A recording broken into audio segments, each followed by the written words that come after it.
Hello and welcome to Fresh Face One Shots. My name is Joey. And I'm Jacob. And today we are back with Superman by Joshua Williamson and also, of course, Absolute Power, the 2024 DC Comics Summer Event. This is Superman number 17, our second Superman tie-in for this event. Down the Dark Path. Holy shit. My God. Clark, my baby boy, are you okay? Do you need a hug? I can hug you if you want. He needs a lot right now. Like... He needs a lot. But before we get into this, I have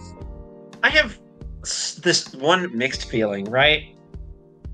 And it's mixed because we're going from, after this arc, we are going from one super amazing artist to another super amazing artist on this book. Yeah. Because Jamal Campbell, you sir. Jamal fucking Campbell.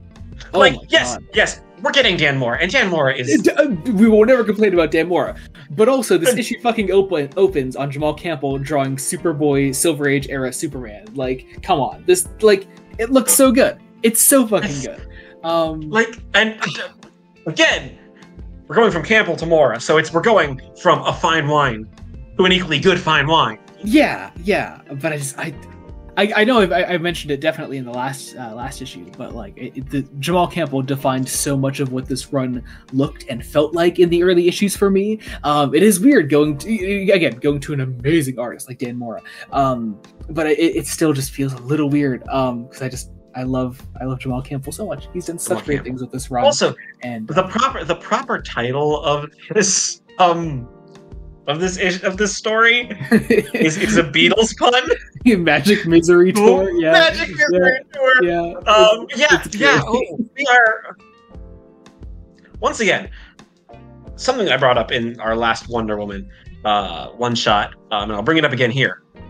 Great issue in terms of how it integrates. Pretty great issue in terms of how it keeps the tie-in to the event going without locking crucial information in a tie-in. Something that Williamson is just great at. Also, yeah. So much to talk about in this one, really, just because. Yeah, because it's a lot. We open on this sort of flashback of like Superman first encountering his magical weakness, and then going back into the present day with Zatanna taking Superman with her after the, of course, spoilers for Absolute Power number 2, the destruction of the Fortress of Solitude, and the shit that Clark went through in that, seeing what Amanda Waller has done to his fucking son. He's a damn cyborg, it looks like. It's absolutely insane. You know what? I'm surprised this moment for Clark wasn't controversial, where he just starts punching the fucking wall. See, not as much as I thought, at least, and maybe it is controversial for some. I haven't really looked into the larger reaction to this, mostly because, stuff like this doesn't get quite as much an engagement bait as Tom King panels do. But I think there's a moment later on in this issue that I think might prove potentially more controversial. I still enjoyed it, but I'll be curious to see others' thoughts on it. I think Williamson's doing just such a good job of capturing Clark's humanity, because... Oh, yeah. He's a dad. I know it has become kind of a common criticism among certain Superman purists that Clark is too human at times, which, I mean, hey, if you're mad about that, Absolute Superman is coming out in the near future. That seems very alien. But I do appreciate these moments where we see sort of Clark reeling from what has happened. I don't mind a more alien Superman. I think that's also great and works with the character, but I feel like you can have them both. Like, yeah, definitely. I mean, here's the thing: it can be hard to balance them. I think is what a lot. I'd say some writers who, as far as the little exposure I have to them, doesn't do that balance great is probably John Byrne. Mainly because I know John Byrne he wants to be an all-American Superman. I'm like, that's not quite. I mean, I guess it's a complex mess. One of these days the podcast needs to do the John Byrne run so I can... We should. You can get me on my several rants about America and fiction and American exceptionalism. Let me be academic. Anyway, we should Anyway. also have throughout this Amanda Waller searching for Lex Luthor here, yelling at Peacemaker about this. While Lois Lane, I was honest, Williamson, like, I shouldn't have been surprised because it's something that Williamson has done in the run through the entire time. Still takes the time to go back to the Superman family, like yeah, totally. Guys, he's remembering superheroes have supporting casts. Yeah, and that some of these supporting casts don't have powers; that they are just normal people, and it's great. Also, Waller gets to be a great threat, but yeah. If I'm gonna be honest, the least interesting aspect of the issue, because it's a single page. Come on, it's a single page. It's a great page that leads right into Lois and Jimmy and Siobhan and Lena and Lex all together. Soap opera madness immediately happens. Mercy Grapes comes through the window.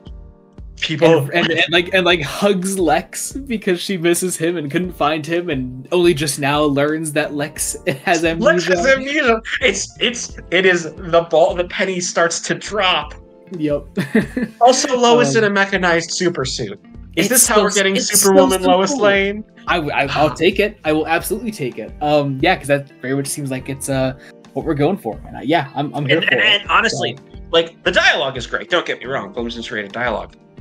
There's also just it remembers that this is the visual medium, like the moment, like there's this moment where amnesiac Lex thinks, he sounds like he was a great man, meaning talking about himself, but like meaning it earnestly, like and then there's just these two panels of looks, and like I adore it.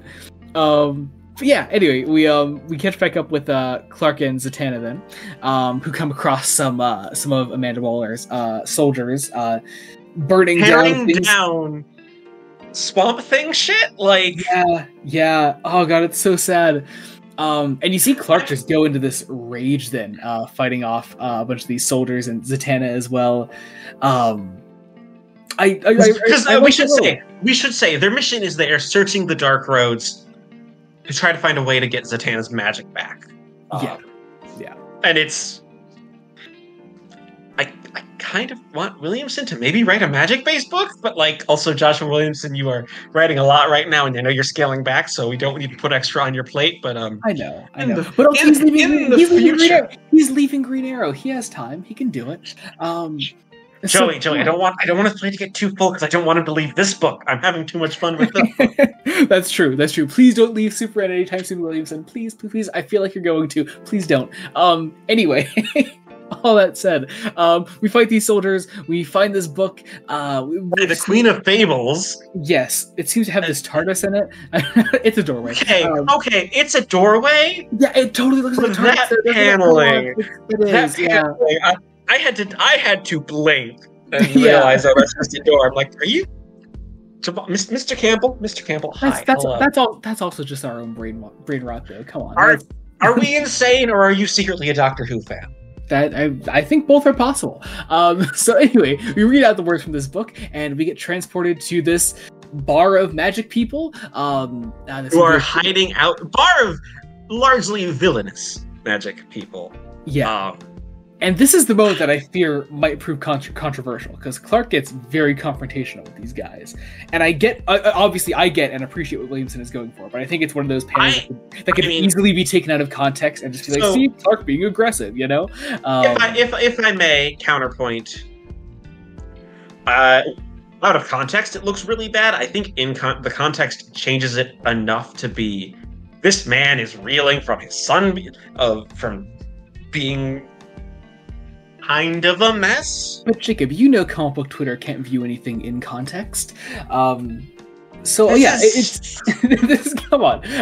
But yeah, no, it is like Superman like calling all these guys cowards for like hiding away and challenging them to. But I imagine he's also trying to still inspire hope, even if It's an Let's be aggressive. honest, It's an aggressive speech. Come on. he is doing it very poorly. To me, actually, it feels very Tim Daly, George Newbern Superman. In sort of some of his more stern moments, I think.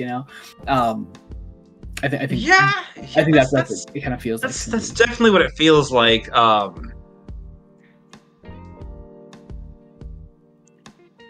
But again, it feels like he's still also trying to inspire hope, even if he's doing it not the best way. Because I mean, directly after he after this speech, he picks a fight with a guy, or rather, a guy picks a fight with him.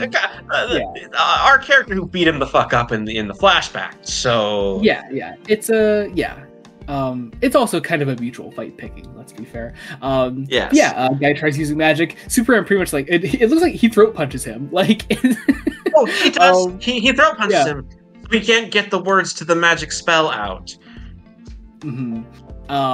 And then again, super aggressive moment. I appreciated it because again, like, when you have the full event in context and what he has recently gone through with the fortress and John, there's this moment where he's like, the next words I hear better be "I can help." Well, and so, look, I feel like Williamson is tricking us in particular here, but we read Wonder Woman number 16, or no, not 16, 11. We know where John Constantine is right now.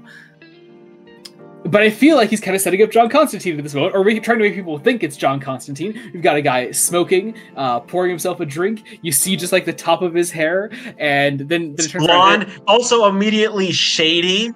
Yep. It's Point being, it's not. It's Neron, and it's still cool as hell. But hey, I just felt like I was lied to for a second, ending the issue with an implied deal with the devil, because why the hell not? Well, yeah, it feels very possible. It'll be interesting to see how much of Clark we're going to get in Absolute Power number 3. Yeah.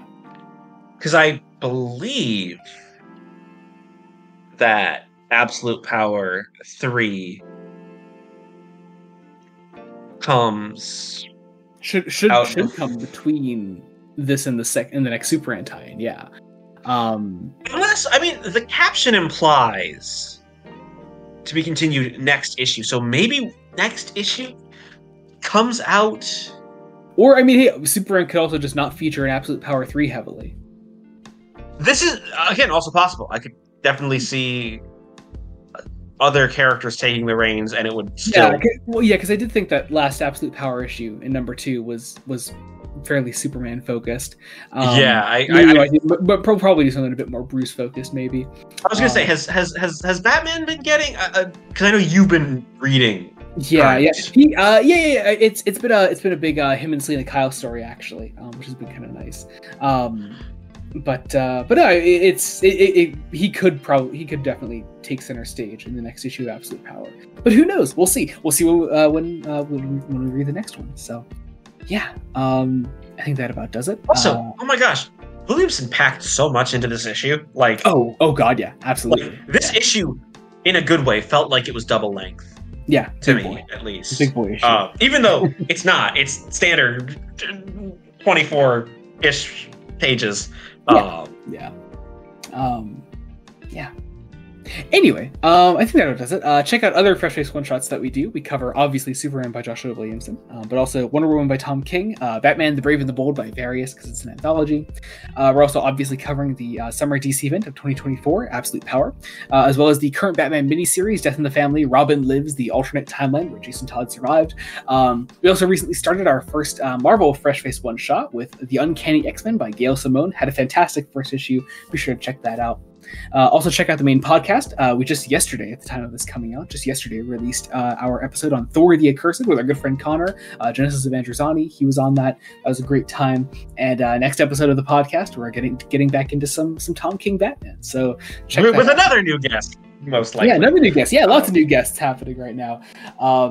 And as always, of course, I'll have our socials, our link trees down in the description below. You can check that out there. And I think that about does it. So thank you all so much for watching. Until next time, this has been Joey Morgan. And Jacob Licklider. Goodbye. Goodbye.